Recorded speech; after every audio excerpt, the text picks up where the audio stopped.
पहले चैनल को सब्सक्राइब करो।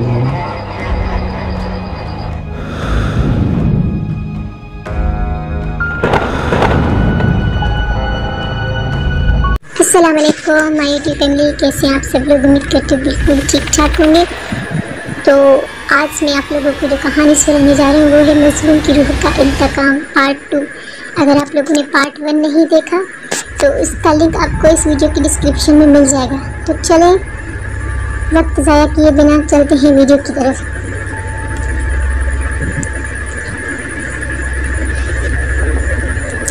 मैं अब उसके हुक्म की तामील के लिए मजबूर था। मैं उसके इशारों पर चलता रहा। चंद मिनट के बाद मैंने महसूस किया मेरा रुख उसी ढालान की तरफ है। मैं चलता रहा, ढालान तय करके बाग में दाखिल हो गया। उसके इशारे पर मैं गोंद की छुप्पी से काफ़ी फासले से गुजरा था। गालिबन उस अंदेशा था कि गोंद मुझे देख न ले। फिर हम चट्टानों में दाखिल हो गए। तवील चट्टानी फासले तय करके एक बार फिर उसी बोसीज़ा मस्जिद के सामने जा पहुँचे। लेकिन मैं एक अनोखी बात देख कर हैरान रह गया। कल हम जिस जगह पहुंच गए थे आज वहां पहुंचना मुश्किल नज़र आ रहा था, क्योंकि मस्जिद के चारों तरफ गहरी खंदक खुदी हुई थी जिसमें पानी भरा हुआ था। मैं ये देखकर शर्मिंदा रह गया। तो उन्होंने ये रास्ता बंद कर दिया है। मेरा नाम भी हीरा लाल है। मैंने कच्ची गोलियां नहीं खेली। क्या ख्याल है ब्यालक, अगर इस खंदक पर पुल बन जाऊँ तो मुझे अंदर ले चलेगा? मैं तुझे खाना खुदा में लेकर नहीं जाऊँगा, मरदूद चाहे मेरी ज़िंदगी ही क्यों न चली जाए। मैंने एक अज़म से जवाब दिया, मैं तेरी ख़ानदान को नष्ट कर दूंगा। मैं तुझे ऐसी सजा दूंगा कि ज़िंदगी भर याद रखेगा। कुछ भी हो, मैं एक गुनहगार इंसान हूँ, मगर इतना बड़ा गुनह नहीं कर सकता कि तुझ जैसे नापाक पलीद शैतान को मस्जिद में ले जाऊँ। क्यों वीट कर रहा है बालक? तुझे अभी तक मेरी ताकत का, मेरी क़ुव्वत का एहसास नहीं। तूने अभी देखा ही क्या है। मैं तो चाह रहा था कि बगैर कुछ कहे राह रास्त पर आ जाए, मगर तू उसके लिए तैयार नहीं होगा। ठीक है, अब मेरी शक्ति देख। क्या समझता है कि मैं तेरे कंधों पर सवार रहकर तुझसे काम ले सकता हूँ? मैं इसके लिए मजबूर नहीं हूँ। सुन, गौर से सुन। आज से तेरी तबाही का दौर शुरू हो रहा है। मेरी शर्त अब भी बरकरार है। तो जब मेरा काम करने के लिए दिल से तैयार हो जाए तो मुझे बताना, मैं तुझे इसी चट्टानों के नीचे मिल जाऊँगा। लेकिन अगर मन में खोट लेकर आया तो अंधा हो जाएगा। मैं जा रहा हूँ। अगर अपनी तबाही से घबरा जाए तो इस जगह आ जाना, मैं तेरा यहाँ इंतज़ार करूँगा। मैं दिल में खुश था कि अब ये भला मेरा पीछा छोड़ने वाली है। उसने मुझे धमकी दी थी कि मुझे तबाह बर्बाद कर देगा, लेकिन वो सब बात की बातें हैं। मैं तो फ़िलहाल उससे जान छुड़ाना चाहता था। मुझे यूँ लगा मेरा जिस्म छोड़कर चला गया होगा। ये अंदाज़ा तो मुझे अब भी अच्छी तरह हो गया था कि मैं एक शैतान की जाल में फंस गया हूँ और उससे निकलना मेरे बस की बात नहीं। वो गंदे उलूम का माहिर था और मुझ मुसलमान के ज़रिए मस्जिद की बेहरमती करके अपने गंदे उलूम की तकमील चाहता था। लेकिन मेरे दिल ने भी ये फैसला कर लिया था कि मैं उसके फ़रेब में नहीं आऊँगा। चुनांचे एक ही तरकीब मेरे जहन में आई, वो ये कि सब कुछ छोड़ छाड़ कर कहीं बहुत दूर चला जाऊँ। घर, माँ बाप, बहन भाई, सारे रिश्तेदार जो मुझसे बहुत मोहब्बत करते थे, छोड़कर उनसे बहुत दूर चला गया। बहुत ही ज़्यादा दूर। एक घना सा पुराना सा जंगल था, वहाँ पर बसेरा कर लिया और अल्लाह से लो लगा ली। अल्लाह ने मुझे बहुत अता किया। मेरे दिल में मुसलसल एक ख्याल था, वो ये कि न जाने कौन कौन कहाँ काले उलूम करने वालों का शिकार होते रहते हैं। उनका कोई परेशानी हाल नहीं है, कोई ऐसा ज़रिया जिससे उनके खिलाफ़ कोई कदम उठाया जा सके।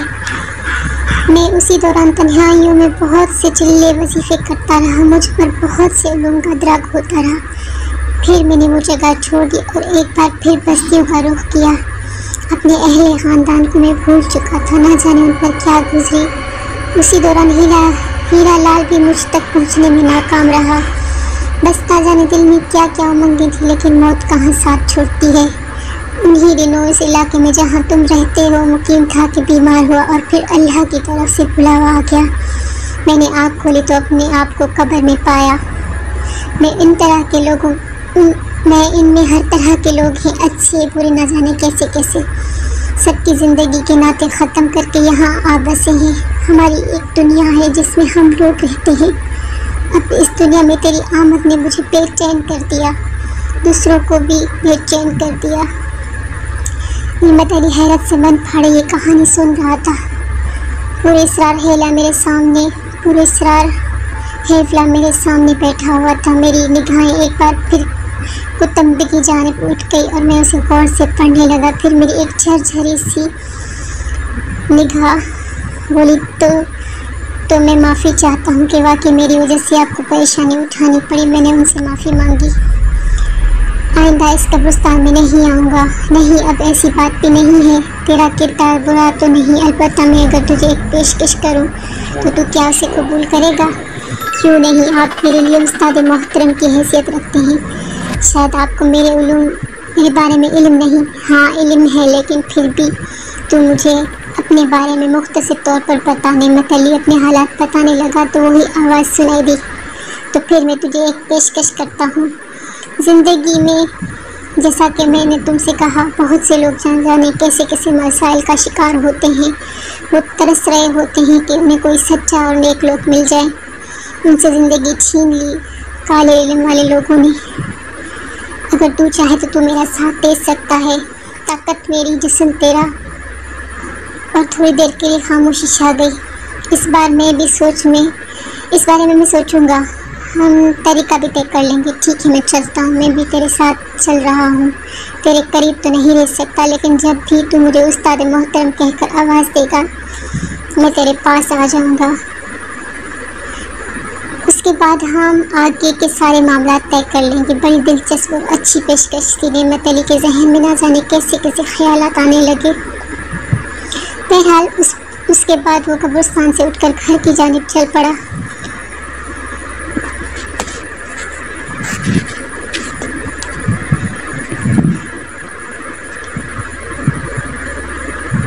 रोज़ाना का मामूल था। इमदाद अली के बताए वजीफ़े के लिए वो कब्रिस्तान तो जाता था, लेकिन वहाँ बैठकर दूसरी तफरीयात हुआ करती थी। वापस आकर यही बताता कि आज वजीफ़ा बहुत अच्छा रहा। लेकिन आज तो वजीफ़ा वाकई बहुत अच्छा था। खैरुद्दीन शाह खैरी से पक्की दोस्ती जो हो गई थी। खैरुद्दीन शाह खैरी वो भी कोई मामूली चीज़ नहीं थी, बल्कि एक आमिल था और मर भी चुका था। यानी अब वो दूर आतिशन हो गया था और उसकी गुर्बत बड़े बड़े गुल खिला सकती थी। नेमत अली घर के दरवाजे से थोड़े फासले पर था कि लोगों को घर के दरवाजे पर जमा देखा तो तेज़ तेज़ कदमों से आगे बढ़ा तो रमज़ाई मदद अली को गालियां दे रहा था। रमज़ान पड़ोसी का दुकानदार था और एक के चार बनाना उसका काम था। गरीब लोगों को सामान देकर कभी कभी उनके घर का सामान भी उठवा लिया करता था। पैसे वक्त पर नहीं पहुँचे। बहुत ही खबीज़ इंसान था। उस वक्त मदद अली को गालियाँ दे रहा था और मदद अली सर झुकाए खड़े थे। लोगों ने नेमत अली को देखा तो काना भूसी करने लगी। क्या हुआ अब्बा, क्या बात है? नेमत अली ने पूछा। मदद अली ने कोई जवाब नहीं दिया, लेकिन रमज़ान चमक कर बोला, 6.5 फुट के जवान हो, हाथी के हाथी हो। बाप बेचारा उल्टे सीधे तावीज़ कंधे करके 4 पैसे कमा लेता है और तुम बाप के बिल पर अय्याशियाँ करते फिरते हो। अबे इस उम्र में तो ज़मीन में लात मारोगे तो पानी निकल आ गया और तुम बाप को गालियाँ खिला रहे हो। क्या हुआ रमज़ान चचा के बच्चे, कब से सौदा उधार पे ले रहे? पैसे मांगता हूँ तो टाल सा ले जाते हो। तुम्हारे बाप ने दौलत जमा कर दी है। मेरे पास दुकान का मेल भी रखना होता है। कहता हूँ कब दोगे हमारे पैसे? चाचा पैसे आपके पहुँचते रहते हैं, अब इस पर उतर आओगे क्या करोगे? मोहल्ले भर में आँख मटकता करते फिरे रहोगे, दूसरे की बहू बेटियाँ ताकते फिरते रहोगे, काम के न काज के, दुश्मन अनाज के। रमज़ान भाई, आपने पैसे वसूल करने के बावजूद काफ़ी रकम काटी नहीं है। देखो मियाँ, एक बात कहूँ, तुम अल्लाह का नाम लेते हो, नमाज पढ़ने में भी जाते हो, सब कुछ करते हो, इस पर झूठ बोलते हो। कहता हूँ अल्लाह से डरो। पूरे 12,000 रुपये हो गए हैं तुम्हारे ऊपर। 12,000 रुपये तो इतना सौदा आ जाता है कि कम अज़ कम 500 रुपये रोज़ की आमदनी बढ़ जाती। मेरे कहाँ तक बर्दाश्त करूँ? खुदा से रमज़ान डरो। हजार करके 4 मरतबा रकम पहुँचा चुका हूँ, यही कहोगे? रमज़ान चाचा के होश का ठिकाना नहीं। मैं शायद तुम्हारे ऐसा करो, 4 लड़के अभी ले और घर का सामान उठवा लो, टांगे तोड़कर बगल में दबा दूंगा। किसी गलत फहमी का शिकार मत रहना। नेमत अली को भी गुस्सा आ गया, लेकिन अचानक ही उसने महसूस किया उसके कंधों को थपथपाते ही। आसपास कोई नहीं था, लेकिन थपथपाहट काफ़ी ज़ोरदार थी। फिर उसे कान में सरगोशी सुनाई दी। नेमत अली, नहीं, बिल्कुल नहीं, ऐसा मत करो, ज़रा धीरज रखो, मैं तुम्हें बताऊंगा तुम्हें क्या करना है। नेमत अली ने खैरुद्दीन खैर की आवाज़ पहचान ली थी। इधर रमज़ान धाड़ रहा था। सुन लिया, आप लोग उसे कहते हैं चोर सीना जोरी। देखो मदद अली, हमारी तुम्हारी पुरानी शनासाई है। मैं 2 दिन की मोहलत दी थी तुम्हें। 2 दिन में अगर मेरे पैसे ना पहुँचे तुम्हारा घर खाली कर दूंगा। तुम बेईमानी कर रहे हो रमज़ान, खुली बेईमानी। मैं भी अल्लाह से दुआ करता हूँ कि 2 दिन के अंदर अगर सच में देखना तुम्हारा नुकसान ना हुआ, अल्लाह ने मेरी बेइज्जती का बदला ना लिया। अरे जाओ जाओ पीर साहब, शर्म नहीं आती? अलिफ के नाम में लट का पत्ता नहीं और बने फिरे हो पीर अली शाह। जो कुछ है कहे जा रहा हूँ, सुन लिया तुमने? और जहाँ तक चूहे लूटने का ताल्लुक है तो भूल जाओ मदद अली, अल्लाह का दिया इतना कुछ है मेरे पास कि तुम सोच भी नहीं सकते। चलो भाइयों चलें। रमज़ान ने कहा। जो 3 बंदे उसके साथ खड़े थे वो उसके साथ वापस चले गए। उन्हीं में पड़ोसी नियाज़ अली भी था, जिसकी होठों पर एक हल्की सी मुस्कुराहट फैली हुई थी। ये मुस्कुराहट नेमत अली ने देखी और एक अजीब सा एहसास का शिकार हो गया। नियाज़ अली ने किसी से कुछ कहा तो नहीं था, लेकिन सबसे पहले उसने अपनी नौजवान बीवी को मैके भिजवा दिया था। उसके बाद मदद अली से सलाम दुआ छोड़ दी थी। हालांकि मदद अली ने बड़ी आजिज़ी के साथ नियाज़ अली से माफ़ी मांगी थी और कहा था कि अगर अब कभी नेमत अली को छत पर देखा तो उसके दरवाजे के सामने खड़ा देखा तो उसकी टांगें तोड़ देंगे। लेकिन नियाज़ अली के दिल की कदवत नहीं गई थी। वो बदस्तूर नफरत का शिकार था। इधर आसिया बेगम घर में परेशान खड़ी हुई थी। मोहल्ले की एक औरत आ गई थी। मदद अली ने दुख भरे लहजे में कहा, भाइयों मैं बहुत गरीब हूँ, बेशक अल्लाह का नाम लेकर दुआएं करता हूँ, कभी कभी मेरी दुआएं कबूल भी हो जाती हैं। मेरे दिए हुए तावीज़ों से लोगों का फ़ायदा भी हो जाता है, लेकिन कितनी ही बड़ी कसम ले लो, मुझसे ये रमज़ान बिल्कुल झूठा हिसाब लेकर आया है, झूठ बोल रहा है। मेरे ऊपर इसके सिर्फ 250 रुपये हैं। बंदोबस्त करने की कोशिश कर रहा हूँ। असल में ये उधार का चक्कर है। पापा नेमत अली धार, लेकिन मदद अली ने उसका कंधा दबाया और दरवाज़ा खोलकर घर के अंदर धक्का दे दिया। नेमत अली घर के अंदर आ गया और शदीद गुस्से में था। बहरहाल मदद अली ने अंदर आकर भी यही बताया कि वो रकम अदा कर चुके हैं। हमारे लायक कभी कोई काम हो तो बता दिया करें नियाज़ भाई, हम अपना काम पूरा कर दिखाएंगे। अब इस बार 12,000 रुपये वसूल करेंगे। नेमत अली का खून खोलने लगा, लेकिन उसी वक्त एक बार उसका कानों में खैरुद्दीन की आवाज़ उभरी, ठंडा करके खाओ, ठंडा करके खाओ। नेमत अली, ये दुनिया इतनी ही बुरी है। तुम्हारे शरीफ बाप ने वाकई पैसे दे दिए होंगे, लेकिन तुमने देख लिया ना रमज़ान को, भेड़िया है भेड़िया। मगर ये तो बुरा हुआ मामू, अच्छी खासी बेइज्जती हो गई। कल सुबह का इंतज़ार कर, दूध का दूध और पानी का पानी हो जाएगा। क्या मतलब? नेमत अली ने कहा, बस कल सुबह का वक्त देखना, तेल और तेल की धार खूब मज़े लेना, अंदर जाओ और खाना खाओ। घर में कुछ भी नहीं है, उद सुद आता है। तुम चलो मैं पहुंचाता हूँ। तुम नेमत अली ने कहा, हाँ बहस मत किया करो, मेरी बातों पर एतमाद नहीं करोगे तो बात आगे कैसे बढ़ेगी। ठीक है, नेमत अली ने कहा और घर के दरवाजे से अंदर दाखिल हो गया। घर में एक तरह से शोक की फिजा थी और दिन जा चुकी थी और मदद अली दुख भरे अंदाज में कह रहे थे, रमज़ान इतना बुरा तो नहीं था, बेशक लालची है, थोड़ा सा बेईमान भी है, लेकिन इतनी परवाह ना कर, सब ठीक हो जाएगा, अल्लाह के फजल से सब ठीक हो जाएगा। नेमत अली ने कहा तो इमदाद अली ने शिकायत भरी निगाहों से नेमत अली को देखा और ठंडी सांस लेकर खामोश हो गए। ज़्यादा देर नहीं गुजरी थी कि दरवाजे पर दस्तक हुई और खुद मदद अली उस ख्याल से बाहर निकल गई कि कहीं रमज़ान या उसका कोई आदमी ना हो। नेमत अली जवान है, उसे गुस्सा आ जाएगा। दरवाजे पर 2 आदमी खड़े हुए थे, उनके हाथों में कुछ पैकेट थे। हकीम साहब ने खाना भिजवाया है नेमत भाई के लिए। कौन हकीम साहब? मदद अली ने कहा। یہ تو ہمیں نہیں معلوم، ہوٹل میں آرڈر بک کرایا تھا، پیسے دے گئے تھے، آپ کی پیکٹ پکڑ لو، ہمیں واپس جانا ہے۔ انہوں نے مدد علی سے کہا۔ مدد علی نے وہ پیکٹ پکڑ لیے، کسی ہوٹل کا نام لکھا ہوا تھا، پیکٹوں پر بڑی شاندار پیکنگ تھی۔ کون ہے ابا؟ کیا بات ہے؟ یہ حکیم صاحب کھانا بھجوایا تمہارے لیے۔ اور یہ حکیم صاحب کون ہے خانہ بھجوا رہے ہیں؟ ہاں، ہوٹل کے 2 آدمی آئے تھے، کہنے لگے کہ حکیم صاحب نے کھانا بھجوایا، نعمت علی کے لیے بل دے کر گئے تھے۔ نعمت علی کو ایک دم خیر الدین خیری یاد آیا تو اس نے گردن ہلاتے ہوئے کہا، پیکٹ رکھ لیجیے حکیم صاحب سے نئی دوستی ہوئی ہے۔ اماں ذرا کھول کر دیکھو پیکٹوں میں کیا ہے۔ پیکٹوں میں بہت ہی اعلیٰ درجے کا کھانا تھا، جس سے خوشبو کے بہت ہی لذیذ خوشبو اٹھ رہی تھی۔ کھاؤ ابا، بہت لذیذ طعم ہے، کھاؤ، پہلے کھانا کھاؤ، اس کے بعد دیکھیں گے رمضان کے ساتھ کیا سلوک کیا جا سکتا ہے۔ میں نہیں کھاؤں گا، تمہیں ہماری قسم۔ ابا آ جاؤ، بس یوں سمجھ لو سارے دلدل دور ہو جائیں گے۔ تم نے وظیفہ ہی ایسا بتایا تھا کہ اس کے نتیجے میں حکیم صاحب سے یاری ہو گئی۔ مگر یہ حکیم صاحب ہیں کون؟ ابا کھانا کھاؤ، میری تو بھوک آسمان پہنچ رہی ہے۔ نعمت علی نے کہا۔ ماں کا ہاتھ پکڑ کر دسترخوان پر بٹھا دیا۔ مدد علی کی جو بےعزتی ہو چکی تھی اس سے بہت دل برداشت تھے، بار بار یہی کہے جا رہے تھے، یہ کم بخت رمضان اتنا بے ایمان نکلے گا، میں نے کبھی سوچا بھی نہیں تھا، افسوس کی بات ہے۔ ابا تیل دیکھیں، تیل کی دھار دیکھیں، کیا کیا جا سکتا ہے؟ خیر اللہ کی جو مرضی، مدد علی نے گردن ہلاتے ہوئے کہا۔ لیکن دوسرے دن غالباً 6 بجے کا وقت تھا۔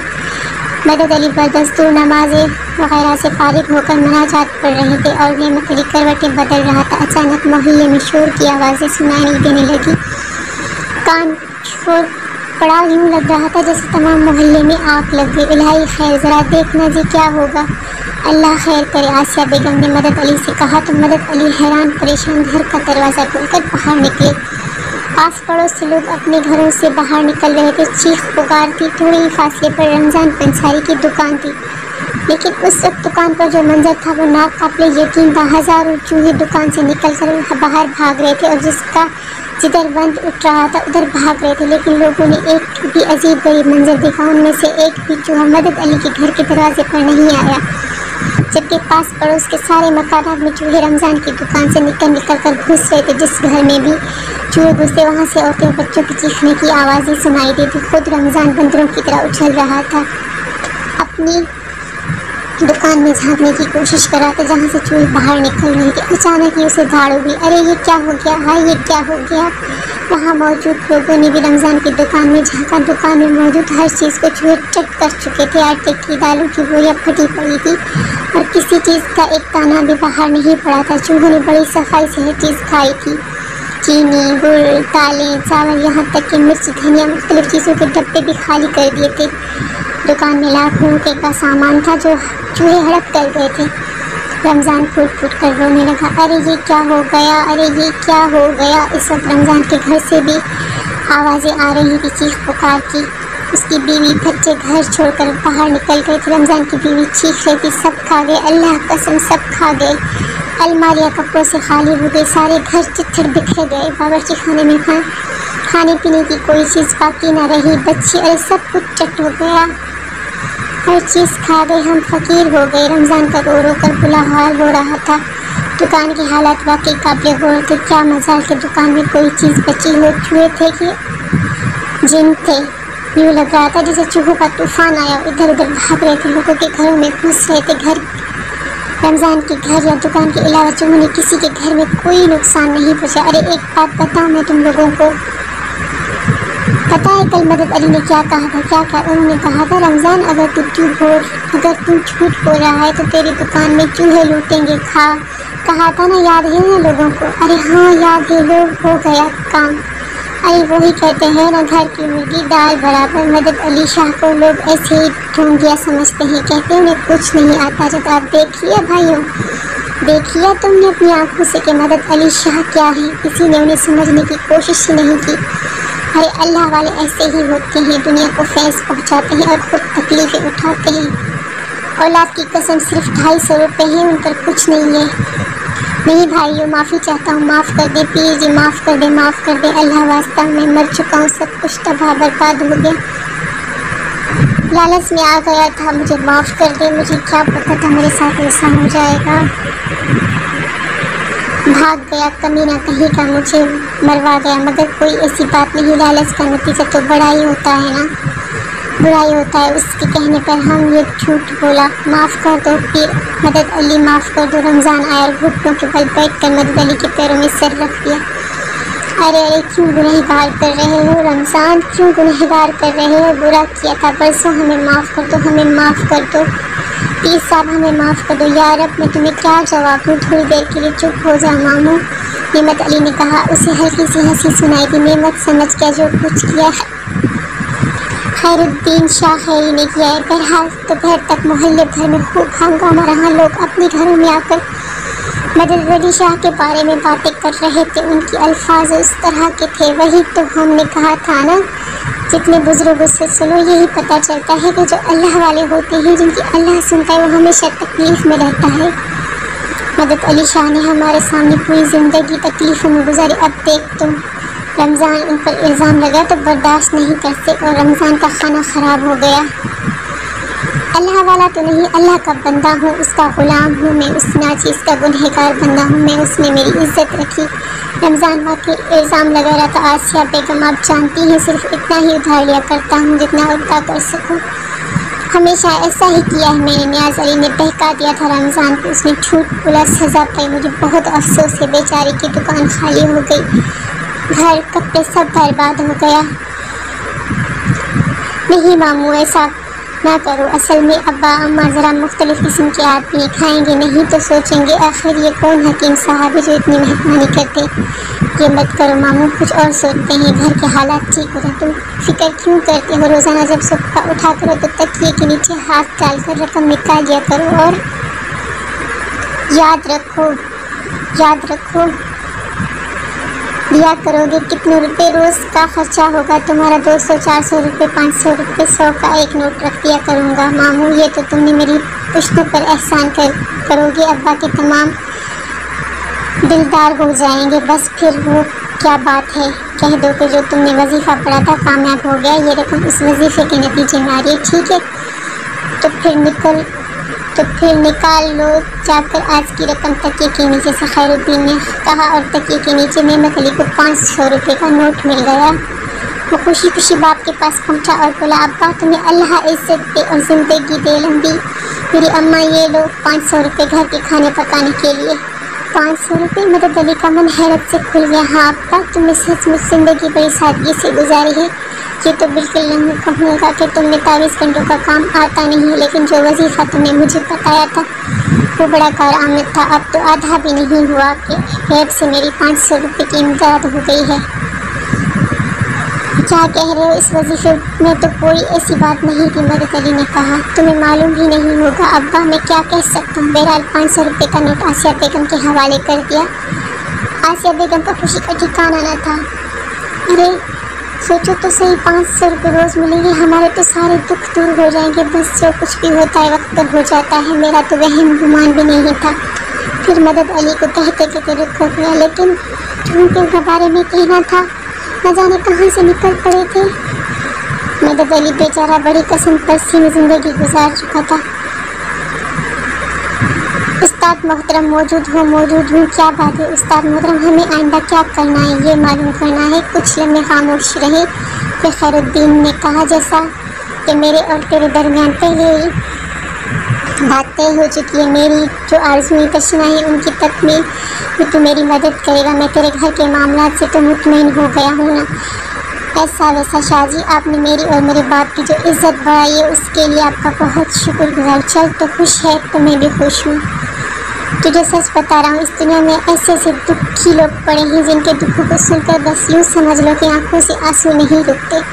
पर अब क्या कर सकता हूँ, अब तो मेरी आंखें ही नहीं हैं, मेरी तो हैं शाहजी, अब तो मेरी आंखों से रोओगे। नेमत अली ने दिलसोजी से कहा। खैरुद्दीन खैर खामोश हो गया। फिर उसने कहा, घर पर कोई काम तो नहीं है इस वक्त? नहीं शाहजी, कहो आप, फिर मैं बाज़ार निकलते हैं। चलो। नेमत अली ने कहा। दोनों घर से बाहर निकल आए। नेमत अली के लिए एक दिलचस्प तजुर्बा था। खैरुद्दीन खैर उसका बेहतरीन दोस्त बन चुका था। कोई वजूद उसके साथ नहीं था, लेकिन ये अंदाज़ा था कि उसका दोस्त उसके साथ चल रहा है। फिर एक सड़क से गुजर रहे थे कि अचानक ही गाड़ी के टायरों की चटचटाहट की आवाज़ सुनाई दी।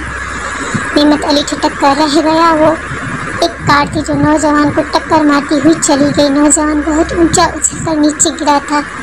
लोग चीख पुकार करने लगे। नेमत अली कुछ सोच ही रहा था, खैरुद्दीन की आवाज़ सुनाई दी, आओ ज़रा देखें तो सही। इसके बाद आगे बढ़कर वहाँ पहुँच के जहाँ लोग दूर दूर से भाग कर जमा हो रहे थे, वो आपस में चीख पुकार कर रहे थे।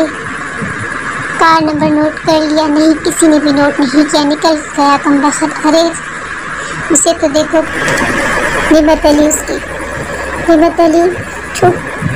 उसके करीब किया तो देखा चोटें ही चोटें थी और वो बहुत बुरी तरह जख्मी हो चुका था। आओ, खैरुद्दीन की आवाज़ उतरी। नेमत अली भी लोगों के साथ शामिल हो गया। उसने नौजवान की सूरत देखी। अच्छी शक्ल सूरत का मालिक था। लोगों के चेहरों पर तशवीश छलकने लगी। फिर उनमें से एक ने दुख भरी आवाज़ में कहा, ये तो मर चुका है।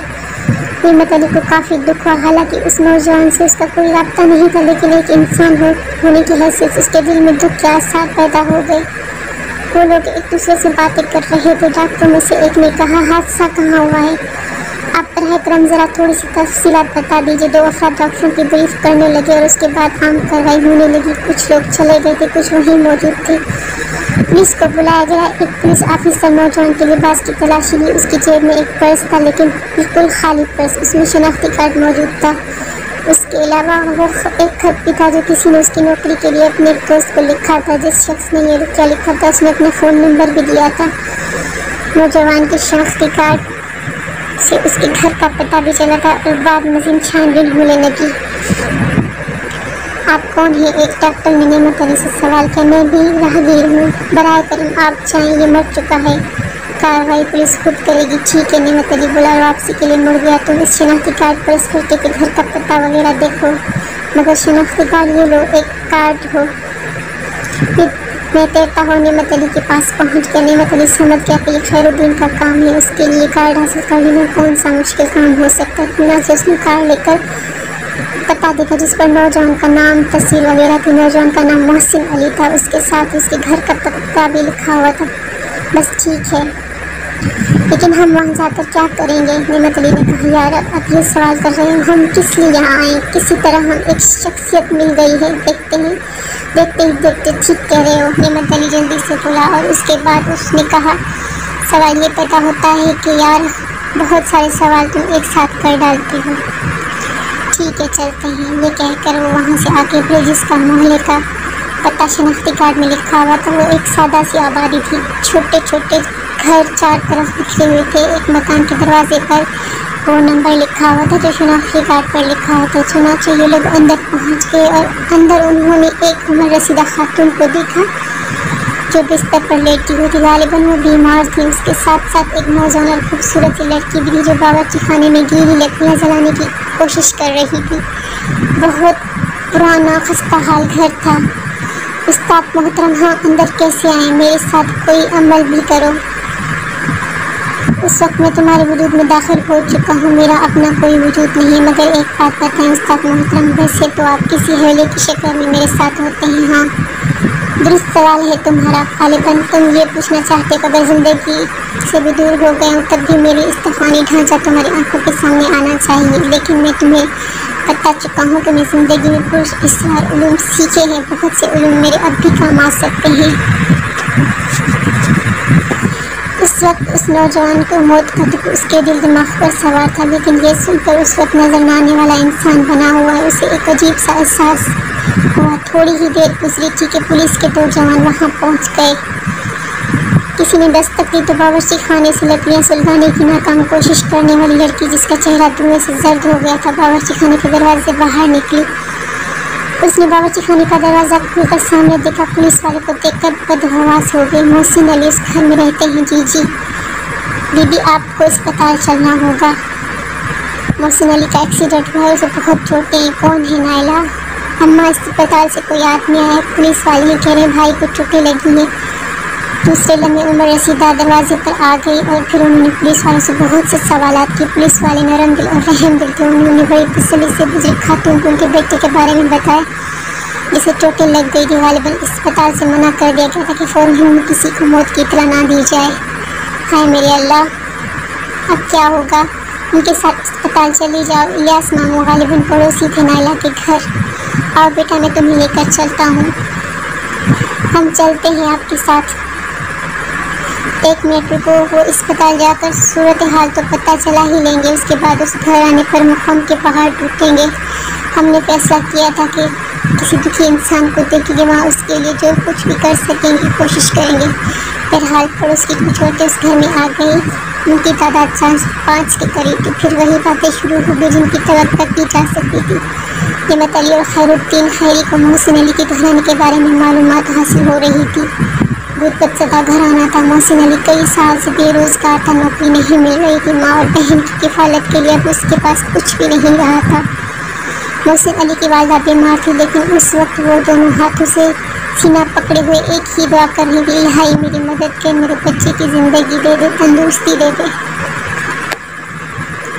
بس ابھی تھوڑی دیر کے بعد اس بوڑھی عورت پر غم کے پہاڑ ٹوٹنے والے ہی۔ یہ کیا ہو گیا اس کے تصور میں بھی نہیں تھا۔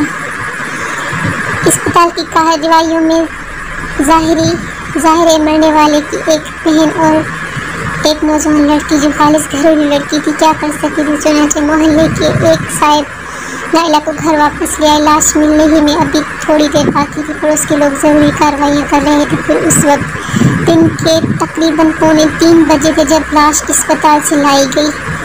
ہر طرف کہرام تھا، ہر طرف دکھ کا ماحول تھا۔ دنیا کس قدر دکھوں کا شکار ہے، اس سے پہلے تو کبھی یہ بات معلوم ہی نہ تھی۔ نائلہ کی چیخیں آسمان کو ہلا رہی تھی، ہمیں انسانوں کی مدد کرنی ہے نا؟ کیا کہتے ہو جی استاد؟ کسی مردے کو زندہ کرنا کوئی انسان سوچ بھی نہیں سکتا، لیکن ایک کام بخوبی کیا جا سکتا ہے۔ وہ کیا استاد محترم؟ ایک ایسا عمل جسے کر کے ان لوگوں کی آنسو خوش کیے جا سکتے ہیں۔ مجھے بتائے تو ہم بآسانی مردہ جسم میں داخل ہو سکتے ہیں۔ ایک عمل کرنا ہوگا بس، اس کے بعد یہ شخص اٹھ کر بیٹھ جائے گا۔ لیکن یہ محسن علی نہیں ہوگا بلکہ تم ہوگے نعمت علی۔ کیا سمجھے تم؟ اس وقت ایک نظر نہ آنے والے وجود کی شکل میں ہو، بآسانی ہم اس کے قلب میں داخل ہو کر اسے زندہ کر سکتے ہیں۔ ایسا بے شک عارضی طور پر ہوگا، لیکن میرا علم اس عمل کو کر سکتا ہے۔ جی استاد محترم، خیر الدین کا علم یہ کام کر سکتا ہے، یہ تو بہت ہی اچھی بات ہوگی۔ بعد میں ہم دیکھ لیں گے کہ ہمیں کیا کرنا ہے۔ نعمت علی نے اس بات پر آمادگی ظاہر کر دیا، گھر والوں کو 500 روپے روز ملتے رہیں گے اور کوئی مشکل بھی نہیں ہوگی۔ یہ عجیب غریب شخص اس کے ساتھ کام کر رہی ہے، تو کیوں نہ زندگی کے انوکھے تجربات کیے جائیں۔ لوگ محسن علی کی لاش کو دیکھنے لگے، اسے نہلایا دھلایا گیا تھا۔ ایک طرف ایک کرسی پر عمر رسیدہ خاتون بیٹھی ہوئی تھی، ادھر نائلہ بھی رو رہی تھی۔ استاد محترم، اس سے زیادہ میں نہیں سن سکتا، اپنا عمل کیجیے، خیر الدین نے کہا۔ اس وقت خیر الدین اس کے وجود میں ہے اور کوئی اسے دیکھ نہیں سکتا۔ اس وقت اسے محسوس جیسے اس کا جسم ہلکا ہوتا چلا جا رہا اور کیفیت تھوڑی دیر تک رہی۔ اس کے بعد اسے اپنے چاروں طرف ایک عجیب سی تاریکی کا احساس، اسے ایسا لگا جیسے وہ ایک بند کمرے میں آ گیا اور یہ کمرہ چاروں طرف سے بند تھا۔ اس کے بعد اسے وہ کرنا تھا جس سے اس کی کوئی غلطی کا احساس نہ ہو۔ چنانچہ اس نے ایک طرح کے ساتھ کروڑپتی اور بے شمار خواتین جو رو پیٹ رہی تھی اچانک ہی وہاں سے حیرانی سے پیچھے ہٹ گئی۔ ایک عجیب سی بھگ دوڑ مچ گئی، طرح طرح کی باتیں کی جائے، دیکھو وہ ہل جائے، قسم لے لو۔ اس نے من سے آواز نکالی، ارے ہاں زندہ ہو تم بھیا، اماں بھیا زندہ ہے، اماں بھیا زندہ ہے۔ نائلہ پاگلوں کی طرح چیخ رہی تھی، ماں کا دل چیخ بھی سنائی دی۔ وہ بیمار اور اپنی جگہ سے اٹھ کر بیٹی پر چھپٹ پڑی۔ آواز میں کہا، کیا سمجھ گیا آپ لوگوں نے؟ اور یہ سب لوگ کیوں جمع ہیں؟ ارے باپ رے باپ، مجھے اپنی بے ہوشی تو یاد ہے، لیکن اس کے بعد کیا ہوا پتہ نہیں۔ نعمت علی اپنی ڈانس میں بہت اچھی اداکاری کر رہا تھا، اس کے ساتھ ہی اس کے دل میں خیر الدین خیر کا احترام بڑھ گیا تھا جس نے ساری مشکلیں حل کر دی تھی۔ انسانی جذبے ایک حیثیت رکھتے، اس گھرانے کو آج تو عارضی طور پر خوشی مل گئی تھی، مگر نعمت علی یہ بھی سوچ رہا تھا کہ کبھی نہ کبھی تو ان لوگوں کو ان سارے معاملات کا پتہ چل ہی جائے گا۔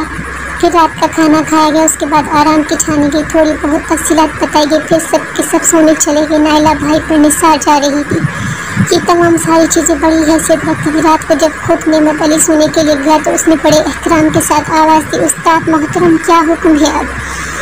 اب ابھی کوئی فیصلہ نہیں کیا نعمت علی، یہ بتاؤ تمہارے اپنے دل میں کیا ہے؟ استاد محترم بات تو میں نہیں جانتا، آپ کو پتہ ہے کہ میں زندگی میں کوئی ایسا کام نہیں کیا جو بہت بڑی حیثیت کا حامل، آپ بتائیں کہ کیا کرنا چاہیے؟ تم خوش ہو اس کام سے؟ جی خوش ہوں، بڑی ایسا ویسا خوش ہوں، کسی کے کام آنا بہت بڑی بات ہے، جس طرح اس لیے مردہ خاندان کو نئی زندگی ملی، میرا تو دل چاہتا ہے کہ ان لوگوں کو کبھی اسی حقیقت کا آگاہ نہ کرو کہ ان کا بیٹا، ان کا بھائی مر چکا ہے۔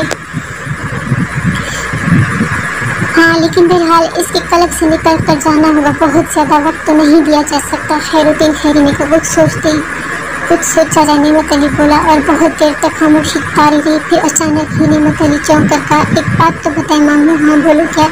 مجھے اپنے گھر جانا ہوگا، اس کے لیے کیا کیا جائے؟ اس کے علاوہ یہاں ہم لوگوں کو بھی مطمئن کرنا ہوگا۔ اتفاق ہے اس وقت بھی یہی سوچ رہے تھے، میرے ذہن میں ایک تصویر ہے، کیا آج کی رات تو یہی گزاری جائے، یہ مجبوری، لیکن کل صبح یہاں سے نکلو۔ نائلہ اور محسن علی کی والدہ سے یہی کہو کہ تم کام کے سلسلے میں جا رہے ہو اور کسی ملازمت کے بارے میں تمہاری بات چیت چل رہی ہے، وہ لوگ تمہیں ایڈوانس رقم دینے کے لیے تیار ہیں۔ وہ ٹھیک ہے، مگر اپنا کیا ہوگا؟ نہیں کچھ نہیں، میں تمہیں قبرستان لے کر چلوں گا، وہاں میری قبر خالی ہے، محسن علی کے مردہ جسم کو وہاں قبر میں لٹا دیں گے، تم اپنے جسم میں اپنے گھر چلے جانا، باقی سب خیریت ہے۔ ہمیں جب بھی محسن علی کے گھر آنا ہوگا، اس کے جسم میں روح داخل کر کے اس کے گھر آ جایا کریں گے، قبر میں لیٹ کر اس کا جسم ضائع تو نہیں ہو جائے گا، نہیں، جب تک کوئی مناسب فیصلہ نہ کر لیا جائے، اس کے جسم کو تازہ رکھنے کے ان تمام ضروریات کو پورا کیا جائے گا جو جسم کو اجل بخشتی ہیں۔ تو دوستوں آج کی ہماری کہانی اتنی ہے، تو اس کا پارٹ 3 آئے گا نیکسٹ ویڈیو میں، تب تک کے لیے اللہ حافظ۔ اگر ہماری ویڈیو پسند آئے تو please like, share and subscribe کریں۔